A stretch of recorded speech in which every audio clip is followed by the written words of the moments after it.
rest is opaque when it's dry, and this will be obvious here in a second.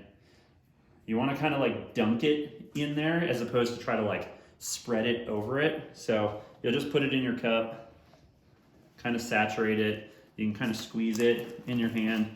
And if you have dry spots, they'll be opaque, and the wet spots are going to be translucent, and you should be able to see your gloves through them. So if you have dry spots, you can just kind of go, you know, squeeze it over there so you can kind of impregnate it into the fibers. If it's got a tail on it, and they all will, don't pull it. It's all one piece. So if you start pulling this, like the whole thing is just going to unravel because it's all stitched together. So this is the part where you usually end up getting it on your shoes because this thing's kind of like whipping all over the place. So you want to just really get this pretty well saturated before you put it on there. Obviously there's epoxy on here. So our plan with this stuff is not to create structure, but to cover aluminum. Okay, so we don't want to put a bunch of huge wrinkles in it if we can avoid it, but it is likely to wrinkle. So if you have this tail, you know, you're just gonna keep folding it back in there. But for now, you just want to cover up the aluminum.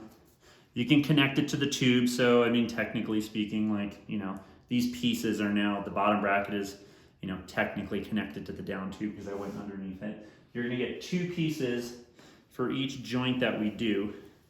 You can use them however you want, I don't care.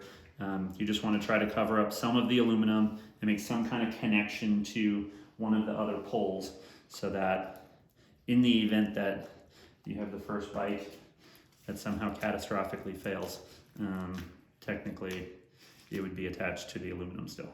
So again, just go through it, make sure you don't have any dry spots because those aren't gonna bond to anything.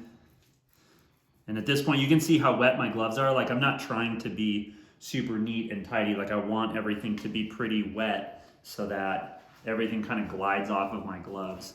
Because if your gloves are dry and you have just a little bit of epoxy on there, things have a tendency to want to stick and not come undone. So you can see I'm not being super particular about where I'm going. I'm just trying to cover up some of the aluminum.